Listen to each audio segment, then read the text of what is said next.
Hey, welcome. I see everyone joining. Thank you so much. I'm going to give everyone a minute to kind of filter in, and we'll start at 3. Thank you so much. Hi, everyone. If you have any questions beforehand, please feel free to pop them in the chat, and I will periodically take a look at that when I hear the notification.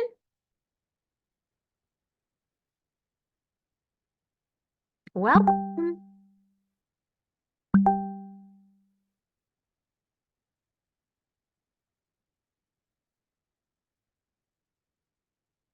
Thank you so much, everyone.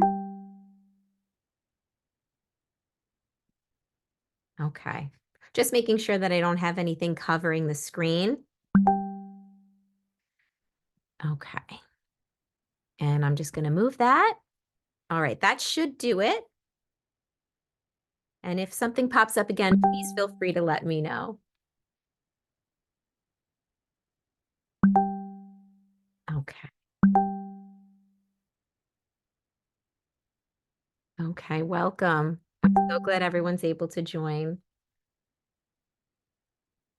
especially during this busy week, right before a lot of people go on break. Thank you so much.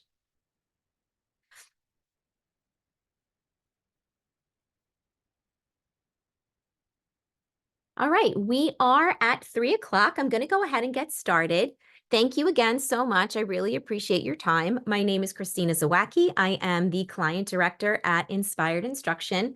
So glad you could join while we have this really important discussion regarding ways in which to foster a strong team dynamic for the teachers, for the staff, in a lot of my conversations that I've been having, especially since I would say around Thanksgiving, one of the biggest things that's being shared with me is morale, culture, and climate. And a lot of teachers are feeling very stressed. A lot of admin and staff are feeling very stressed. And this is a great time of year to, upon that return from a much needed and much deserved break, to really take some time to think about how we can ensure that our staff in our school buildings are able to create that trust and build that collaborative community, because teaching and working in a building, especially now, it's hard. So it's really important to make sure that we feel like we have a space to go and to be together where we really don't feel alone. So that's going to be our focus today. And studies do show that just building that collaboration are key components to success. So the overarching goal is to really understand how we can maximize our meeting time and energize your staff, especially when we get to the second half of the school year. So for our agenda today, we're going to focus on the research behind creating those trusting teams, fostering effective communication and facilitating a collaborative environment, and building that positive work environment. And we'll talk about the next steps and things you can do with the resources that are shared today. And we're going to talk about some things that might be a little bit difficult, things that maybe you haven't tried yet before, but you'll leave today with resources. You'll get that handout in, the days following this with those PDFs of things that you can immediately turnkey and try in your PLCs and in your faculty meetings. Okay. I love this quote by Helen Keller: "Alone we can do so much. Alone we can do so little. Together we can do so much." And I think it's really a testament to the collaborative nature of being a teacher. I can't tell you how many times I have left my classroom and knocked on the door next to me, and thank goodness for my colleague, because I would have been lost without them, especially on the days that felt really hard. So really, it's important to know that that teamwork is so important. So I'd like to take a minute to just think for a moment what you picture when you hear the words trusting team, whatever pops into your head. And I invite you to use the chat. You can write what it looks like, what it sounds like, what you think it might feel like. You don't have to write all 3, just something. And in that, considering the behaviors and attitudes and outcomes. So I'll give you a moment for that. What do you picture when you hear the words trusting team?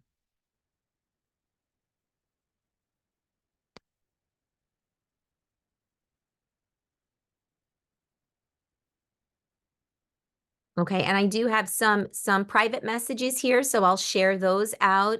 Some people are sharing that it feels safe to come to work. It feels safe to feel. Um, it feels safe to share. That was one that somebody shared. Thank you so much. I appreciate that. So we're going to look a little bit deeper into how we can ensure that we do that together. The first thing I want to talk about is why we actually need those trusting teams. And this section is going to be specifically on that research and why it's important. So I know that we've experienced this, especially if we've, been in education. If we talk about feeling being in a team with a low trust factor, like what actually happens? What are the repercussions and the results of, being in a team where you feel like the trust is low? And we've got a couple of things that happen, and I'm sure that we have all experienced this throughout our careers. Morale is often very low, and that leads to low productivity. That whole people quit but stay, they kind of check out, they're there, they show up and they do the job, but there's that passion is lost because they don't feel like that space is safe for them to do all the things that people shared with us in the previous slide, in that picture it slide. And there's increased turnover. I think we can all understand and appreciate this particular component, especially now. Um, People are really struggling. Retention is tough. A lot of teachers are leaving because of a variety of reasons, right? Education feels very different. It's very hard to get substitutes. So, what can we do? How can we kind of control the controllables to ensure that the workplace, the place we spend the majority of our time, right? We're in our classrooms and we're in our school buildings a lot more than we're at home. How can we build that trust so it's a place where we're comfortable going because we're there so much? Okay, so we talk about what a trusting team actually is. We know why it's important. So what is it? What does it actually look like? What does the research show us about a strong, trusting team? Okay, everyone's kind of got this joined shared purpose. It's a shared understanding, a space where we can feel free to make mistakes. We can disagree with each other. We don't always have to agree, but we can do it in a way that's beneficial and constructive and healthy. People feel like it's equitable. People are able to have a part in the decisions and share their voices and feel that. And there's someone who is facilitating. There's a leader, there's shared leadership. People have their roles. I know a lot of times in PLCs, there's a lot of time lost during those PLC meetings because those norms aren't set. And the team kind of feels, like we're not all on the same page. And I think that having a low trust is evident, especially during that PLC meeting time, right? It's important to be able to vent, but a lot of times it can get, a little bit combative. So what can we do to really, fix that? It's not going to happen overnight, right? This is not something that we snap our fingers and yay, we've done one team building activity, or we've had one conversation, or we've done one fun thing. It's something that it's a slow boil, and it takes time, and it's a commitment every day. So we commit ourselves to our students. Let's commit ourselves to one another, right? And commit ourselves to even ourselves, making it a point to make our voices heard in a way that's productive. And there's a couple of things that we'll see from Brene Brown through the slides here. There's a lot of great resources, and those are linked at the end. And a great video clip regarding empathy and how we can really ensure that this particular quote is something that we implement and that we make as part of our feelings each day. So we'll focus in a little bit more on that in the slides to come. So where do we start, right? We have to start with ourselves, right? With our own heads and our own spaces, and kind of shifting that mindset in order to be able to have those effective conversations and those collaborative moments, right? We've got to work together. Oftentimes in education, it can feel a little bit isolating, right? You're in your room, you shut the door, and you've got your problems and your struggles and your challenges in your classroom. And sometimes you feel like, is this happening everywhere? Like, what's going on? Is my colleague having the same, type of struggle with understanding data? Are they having the same behavior struggles in their classrooms? We have to be able to share, more than just, oh, let's have lunch together, and I hope you are. I hope you're enjoying your lunch and having that time. So let's focus on how we can kind of shift that mindset. A lot of times our time spent with our teams is in those faculty conferences, which are at the beginning of an in-service day, or at the end, that first Monday of every month. They're at the end of a really long day and we're exhausted. So maybe we're not like at our best. Or they're during our PLC time, which sometimes we're thinking like, man, I could be grading all these tests, or I can be writing my lesson plans. And so we're coming at it, from a little bit of a negative space. Or they're in follow-up meetings, whether that's with one another or whether it's with administration after an observation. And so sometimes when we're in these meetings, they're during times that feel inopportune. They're at times where we're already totally exhausted and spent. So what is it that we can actually do to ensure that we are effective, when we're not kind of coming to it with this like, feeling, what can we do there? So there's a couple of things. Let's focus in on PLC meetings, right? That's where like a lot of the data analysis happens. And a lot of times admin pops in, and kind of sits in and watches, almost like we feel like we're in a fishbowl and they're listening to our PLC time. And, what can we do during those times that we're communicating in a way where we can vent, right? We have our moment of the airing of grievances. I'm, sharing my love of Seinfeld right now, but really get into like the meat of what we're doing and do it in a way where it's okay to maybe not necessarily agree or have an academic debate about something going on. Okay. Put yourself in the shoes of the people that you're sitting with. Let's listen to one another, right? Yes, vent. You had a terrible day. Share that with me.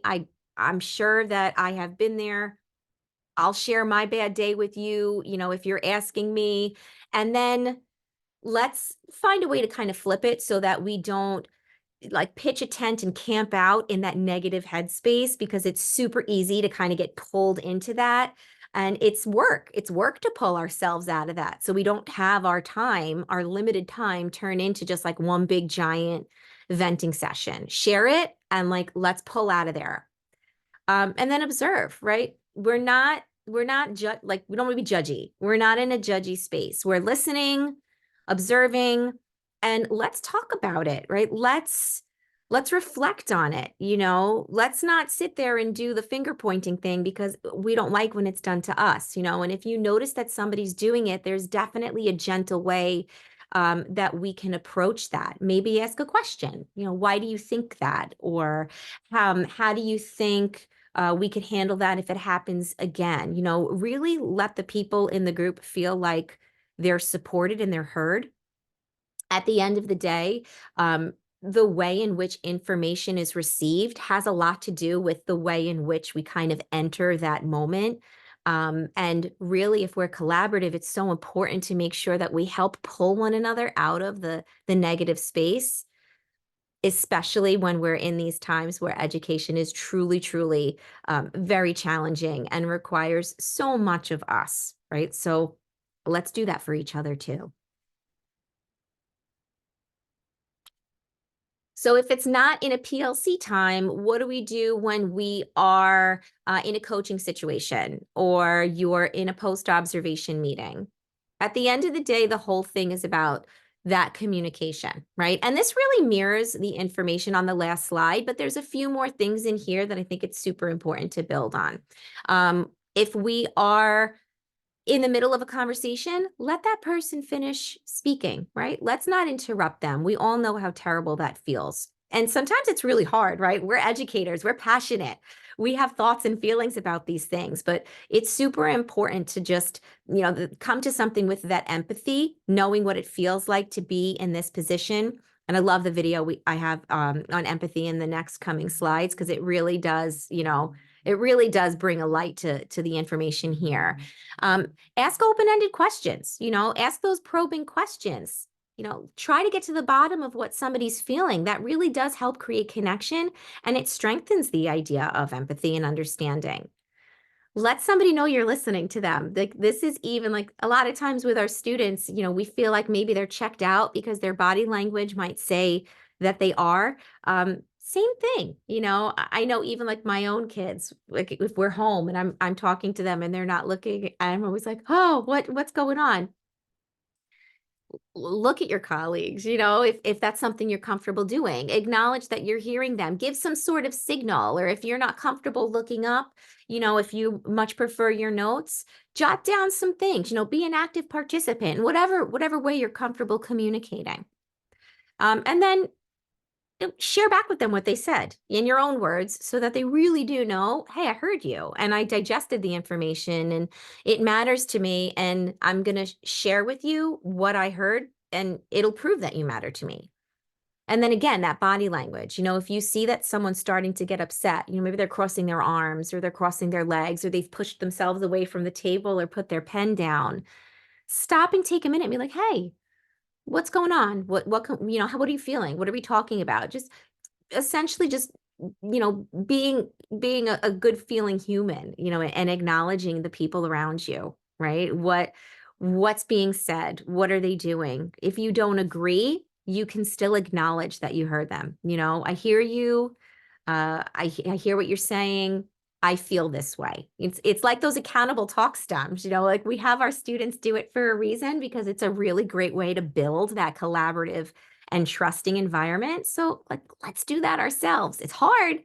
It's hard at the end of the day, but that's where the change lives, right? In those uncomfy moments. What about the fun stuff, right? A lot of times faculty conferences are, again, at the end of the day, and we're totally exhausted and we're looking at the clock and we just want to go home. So what if we take a minute to be playful, right? Have some time to make that connection, right? At the end of the night when we're all supposed to be sleeping, but we're scrolling through our reels and looking at silly TikToks and like texting the links to our friends because it's something that made us laugh. We need that release, right? We need to be able to like find the fun. So what can we, something super simple that we can do in a faculty conference to make the connection, right? To make that like, hey, I chuckled at this and oh my goodness, I didn't know that you thought that was funny.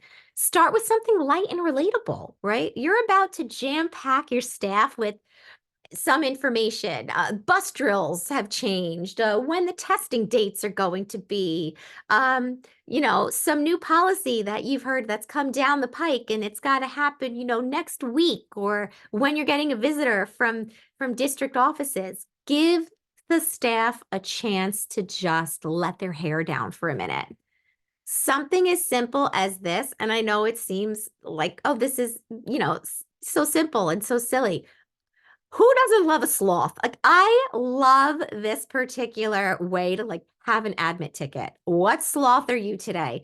You'll hear a chuckle from a few people. And honestly, a lot of people are really very cozy sharing how they're generally like genuinely feeling when it's a picture of a sloth. I have said in my own meetings, I am sloth number 6 today, and let me tell you why. And it's just, it's a great way to get a glimpse into the personalities of people that maybe you don't really get to connect with. Maybe you're a science teacher and all of your meetings are with science and you don't really get to hang out with, the ELA teachers in the other wing because you're not on the same schedule. So it's nice to kind of see those connections with people you normally wouldn't, be having those interactions with. Something so simple as this. And it's fun. It's cute and fun. And if you would do it for your students, if you think it's cute for your students, you'd like it as a grown-up too. Okay. And what about the actual meetings themselves, right? What can we do to kind of, just get them to be a little bit more peppy, a little bit less like, here's the paper, here's what's coming next, here's the date. Make them be more engaging. We've got the sloth activity, that little, you can change that to be anything. Some people like puppies, some people like kittens, whatever the case may be. You can change that, but have a welcoming activity. Everyone's got their phone in their hand all the time, right? All the time. Kids, grown-ups, all of us, phone. It's there. Share the background of the phone, you know? I mean, usually the background of the phone is something you feel passionate about. Mine's my kids. I usually update it with like a ridiculous, holiday picture every year, and I leave it there for the year. But usually it's like the first thing you want to see. So, share a little bit about yourself. Who doesn't love gushing about the things that make them feel like warm and fuzzy on the inside? It's a great way to get to know somebody and to not have everything always feel so stringent and rigid. I like this greeting frenzy. A couple of minutes to introduce yourselves, just like a quick check-in. And all of these, you're getting this in the resource packet. So I have this I shared this in a PDF version. So you'll get the email in a couple of days, and all of these will pop up. SEL activities like Four Corners. You can do some engaging activities. There's a couple of options here. Just getting people to kind of interact with one another, takes 5-10 minutes, and it really can shift the tone of the entire room. And whatever information's being shared will probably be much better received because you've got a group of people who 10 minutes ago were irritated because they really just want to go home and beat the traffic, but now they're laughing because they didn't know that, Christina's, 6'8" husband dresses like the pink bunny from A Christmas Story every single year because that's what the background of my phone is. I just changed it the other day. So how would how would you have known that if we didn't take a couple of moments to just kind of connect there? Give them time to reflect, right? Ask their opinion. At the next meeting, it would be really cool if we could have like a 2-minute snack time. I was starving at the end of the day. I was ready to take off my shoe and eat it. Starving because there was no time to eat during the day. Lunch? What was that? I was making copies. I don't know what you're talking about. It would be really cool if we could have like snack time. It would be great. I would love some snack time. Like it would be great if we could dance it out, like a la Grey's Anatomy, like let's dance it out. Like let's do something fun for a couple of minutes and then end it with something positive. I mean, really depending on what you want to do, a one-word whip around. Maybe you want to end with the sloth thing just to kind of see if anybody shifted. Change the sloths to, a different kind of woodland creature that's adorable. Just find a way to connect. Okay. No one's looking for perfection. Perfection doesn't exist, right? That's a myth. Nothing's perfect. We just need to let people know, like, I hear you. I'm in this space with you. Like, I'm here. I'm here for it. And if we don't get it right today, we'll get it right tomorrow. And maybe we'll get it wrong on Friday, but we'll try again on Monday. We just need to roll up the sleeves and like be in it with one another. And those are some of the things that we can do to become a resilient community.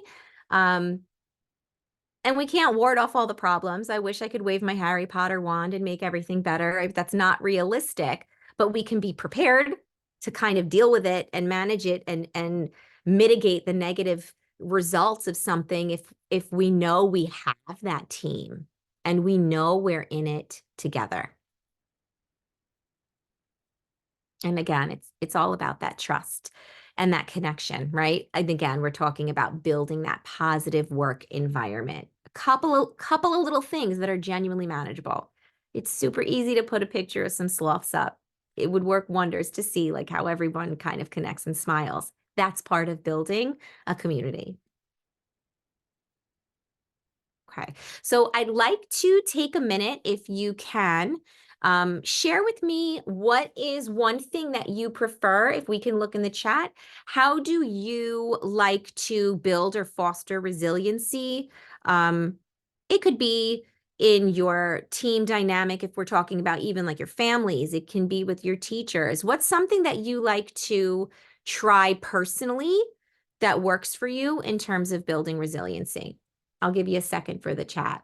And if you want to write me privately, that's fine. I know that a couple of people chose that route. That's 100% okay with me.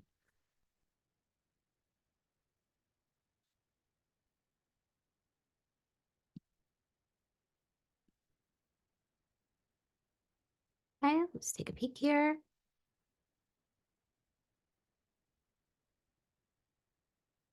Okay, some people are writing that they share Post-it notes and they kind of pop them on their staff, the doors of their staff, like a little Post-it note.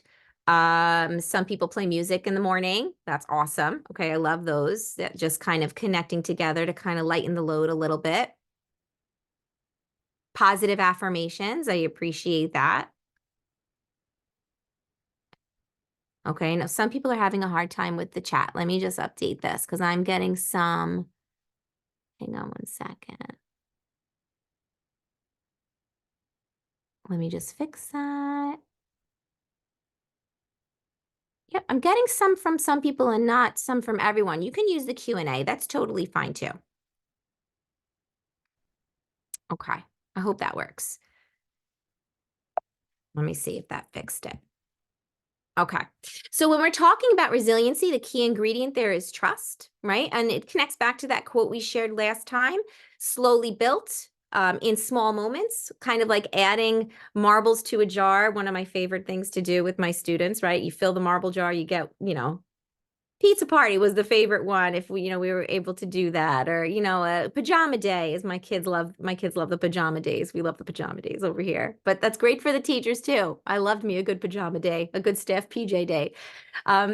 Let's think about culture and climate, right? That's one of the biggest things too that I'm hearing when I'm talking about I love this. Oh, thank you, Emery. Thank you. Offer meditation. And again, with that positive affirmations. So a couple of you have mentioned positive affirmations, and that's another one of the resources that I'm including in here as well, which is everyone loves to hear something nice. So you'll get something like that too, and it's in the next few slides. So I love that. I love that we're on the same page. That makes me feel really great too. That makes me happy. Do a culture and climate check. People want to feel heard. Ask your staff how they're feeling, right? You can't be scared of the answer, right? If you want them to buy in and you want their trust, you have to be ready to hear their responses. You have to be ready for it. You may not like what you hear, but that's a space where you're like, okay, I can work on this. And then they trust you because they see you making that change. If there's something you're like, I didn't realize that, can't see the forest through the trees sometime. So if we're talking about something so simple as just like a 1, 2, 3, 4, or 5, not even asking you to write a sentence or, provide a qualifying response there, just something super quick that you're showing here that you even value their time.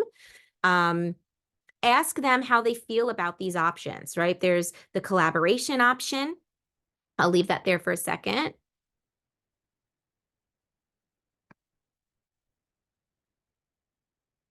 Okay. There's the relationships among the colleagues. How do we feel about that? It happens never, it happens always. And you might see some varying answers. I know in a school, having worked in one for a long time, so 20 years, a lot of times it does get clicky, not for any other reason, but you end up a lot of times with your content area or your grade band. And so you don't really get to hear from everyone because the only time you're ever all together is usually in the faculty conference where you're being handed, these papers, or you're looking at a slideshow of something that is, mandates or things coming down the pike, which is why those fun activities and, something as simple as showing your phone background are super important because you get to know everybody. Okay. And then efficacy. So don't be afraid to hear the answers. If you see a lot of nevers, that's a sign that there, change needs to happen, that the culture and climate is suffering. And then that leads to low morale and low productivity. And then that, quit but stay kind of situation. Okay. Team building activities. If you've got an in-service day and you have time, something so simple like a 20 minutes of just getting to play a game. And I'm sharing this with you as well. You can do something with like the name impulse where you show a signal and then you have to kind of really quickly say everybody's name just to see how fast everybody responds. And people love like a good, healthy, fun competition. Maybe the winning group gets, listen, you give me a Hershey Kiss or like some, a Twizzler, I've won the lotto. Like a piece of candy makes my day. But think about it, like maybe you need, somebody needs like a pack of highlighters, or who needs Post-its, or who needs computer paper or printer paper, like winning team gets a ream of paper. It sounds so simple, but my goodness, like what a huge, like, oh my goodness, got to have that.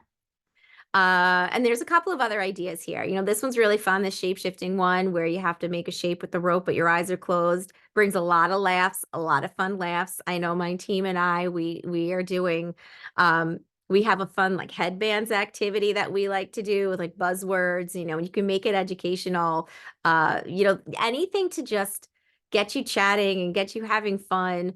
And these are fun too. The blanket flip.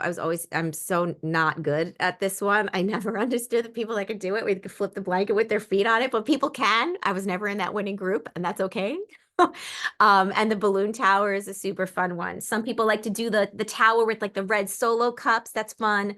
Or even the tower where you with the hula hoops, where you have to make a tower with the hula hoops. I'm not good at that one, but my daughter is, my middle daughter. She is super good at that. I stink at it, but it's really fun to see, maybe start the faculty conference with something like that, or like end it like that, or instead of your PLC time, like let's do a team building activity day. Like they're so important and they're so refreshing, and like what a fun way to come back after the winter break, the holiday breaks. This is a fun thing to come back to.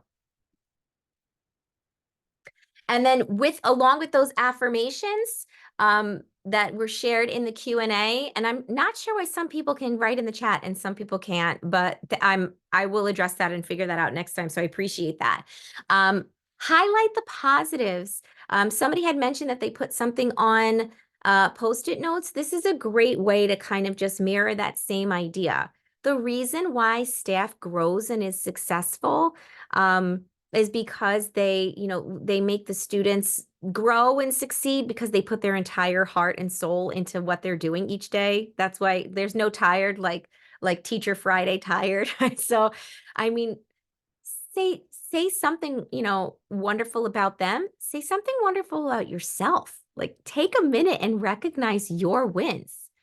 I'm amazing, and here's why. I was able to get Cristina to share today, and she normally really struggles sharing. So that was awesome. That's a win for me. I was able to, my lesson went smoothly. Nobody left to go to the bathroom. It sounds silly, but those are like huge wins. I tried a new strategy today, and I think next time I try it, it's going to work really well. Take the time to recognize yourself. That self-talk, you should talk to yourself how you want your best friend to talk to you, or how you would talk to your best friend. Like you 100% matter. And when you're going home at the end of the day and you're exhausted, it's because you're a rock star and you've put 150% into the day, and you deserve to have that acknowledged, whether it's from you, from staff. It's important. Okay. Empathy is a big one. And I'm going to play this video clip. I really love this one, and I think it highlights in a very simple way what empathy is. If you're struggling with hearing it, please let me know in the Q&A for those of you that are not able to use the chat. Okay.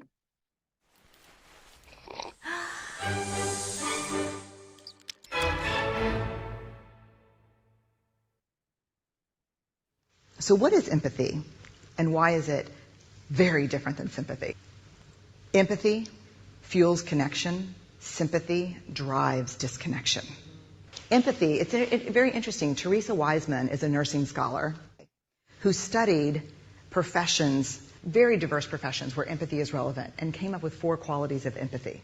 Perspective taking, the ability to take the perspective of another person or recognize their perspective as their truth. Staying out of judgment, not easy when you enjoy it as much as most of us do. Recognizing emotion in other people and then communicating that. Empathy is feeling with people.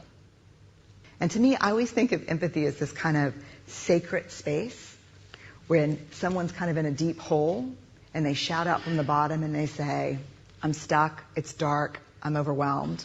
And then we look and we say, hey, climb down. I know what it's like down here, and you're not alone. Sympathy is, ooh, it's bad, no, you want a sandwich? Empathy is a choice, and it's a vulnerable choice, because in order to connect with you, I have to connect with something in myself that knows that feeling. Rarely, if ever, does an empathic response begin with "at least." Yeah. And we do it all the time. Because you know what? Someone just shared something with us that's incredibly painful, and we're trying to silver lining it. I don't think that's a verb, but I'm using it as one. We're trying to put the silver lining around it. So, I had a miscarriage. Oh, at least you know you can get pregnant. I think my marriage is falling apart. At least you have a marriage. John's getting kicked out of school. At least Sarah is an A student. But one of the things we do sometimes in the face of very difficult conversations is we try to make things better. If I share something with you that's very difficult, I'd rather you say, "I don't even know what to say right now. I'm just so glad you told me." Because the truth is, rarely can a response make something better. What makes something better is connection. I love this video. It resonates so much with me. I would love it if you could, since everyone's Q&A seems to be working, if you could just pop something in that Q&A section for me, something that stood out to you with this particular video. We'll use the portion of the platform that's working well for everyone. Anything that stood out to you in particular.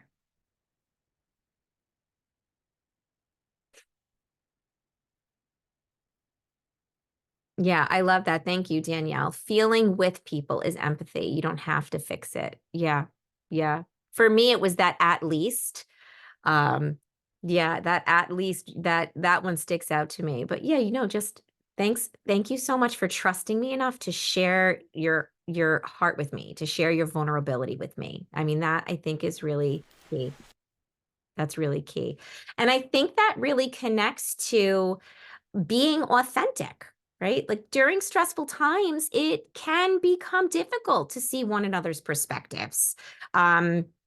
Because, we hold on to information in a different way. And then sometimes it just becomes difficult. And a lot of times this limits people's trust in one another. And then rather than becoming like insulated and connected, we kind of become, resentful. So we've got to find a way to just like really be ourselves. And a couple of things that we can do in order to be authentic and kind of live in the moment. I love all these responses still that you're writing about the empathy video. I really do love that video. I think it's phenomenal.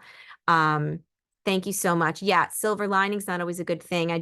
Sorry, just bouncing back and forth. I just want to acknowledge what you're saying, and I totally appreciate your participation.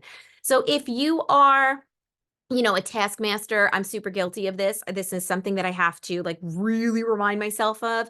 I have to drop this, like, I have to do this exactly right. I need to do this exactly the right way. Like, it's not going to be perfect, right? It's not perfection doesn't exist. I'm going to do my best. Is it going to be perfect? Maybe, probably no, but if I don't know how to do something, it doesn't reflect poorly on me if I, phone a friend and ask for a little help.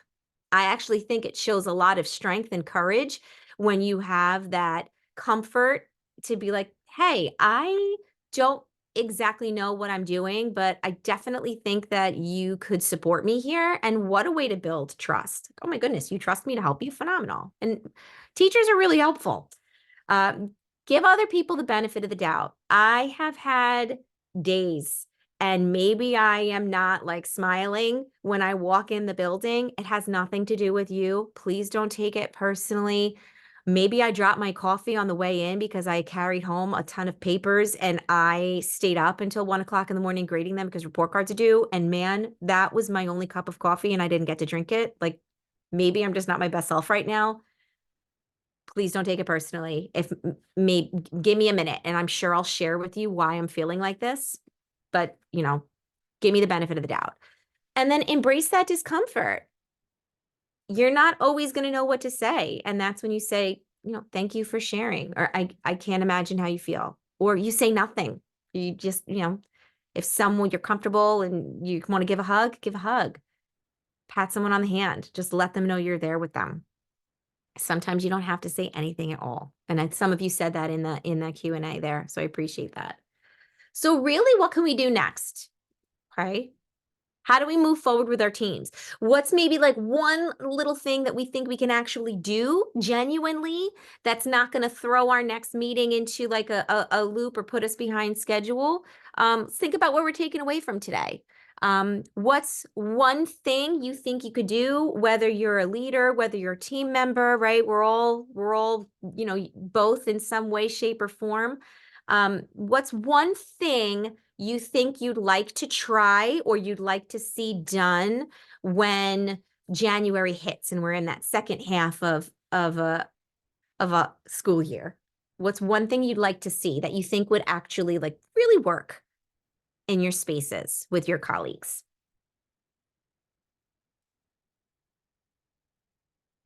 Oh, I love that. Cynthia, that's great.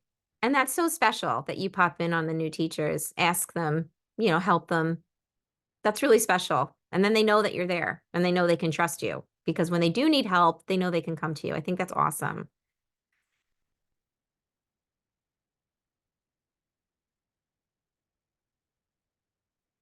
Okay. I don't know if anyone's comfortable with sharing one thing they'd like to try. Me personally, I'm hoping that somebody pulls the sloth picture up, because I do love me a good sloth. So that's where I would want to go. So in the next couple of days, you will get all of these resources, the ways to design more engaging and inclusive meetings, where that page, I had broken it up into different columns, but there was that idea about just sharing your screen on your phone, the school culture survey, which may be a little bit tough to read, but that's, we grow in the discomfort, and that's where trust is built. There's a 4 corners activity from the 12 ways to design more engaging and inclusive meetings. I added that in as a separate resource. The team building activities with the blankets and the balloon and the rope and the name impulse. And then the positive affirmations for, just even writing down why you're awesome. Okay.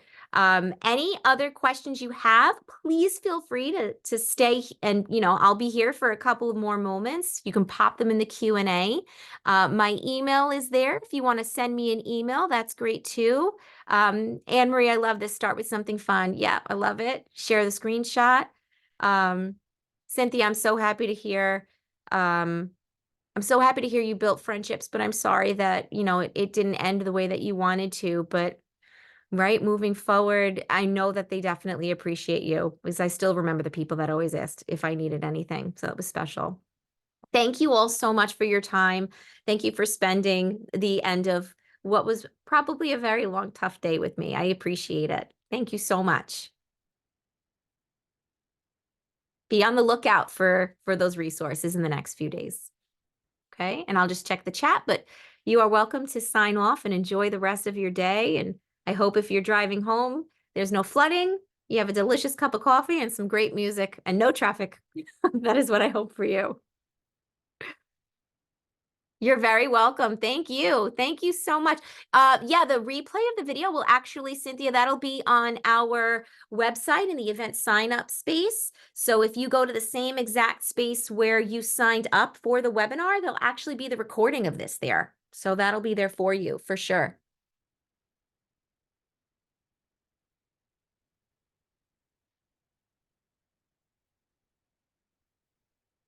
Okay.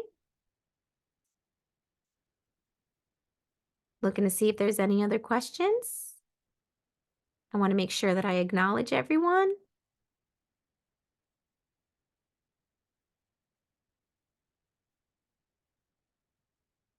If you do want the link, why don't you go ahead and you please feel free to send me an email and I can share the link directly with you. But if you go to, let me move this here. I can actually pull that up.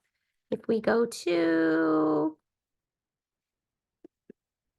you go to inspiredinstruction.com. Can you all see the website page? Someone can let me know if you can see the website page. Oh, thank you, Cynthia. I got it. I got your email there. I'll save that. And you go to events. Okay, this is where the recording will actually be. But if it's easier for you, if I send you an email, I'm absolutely happy to do that when it's ready. I'm happy to send you an email. No worries whatsoever. I'll just copy and paste that one so that I have it there. Okay, and then here are just some of the resources where some of that stuff came from. But I'm going to pop back to my email in case anyone wants to jot that down. You are absolutely welcome to send me an email if there's something that you would like or something that you need or something you want to chat about. Likewise, thank you, Cynthia. Thank you so much. And thank you everyone for your participation. I am going to stop sharing and then I'm going to sign off. And I hope you all have a beautiful rest of the day. Thank you so much.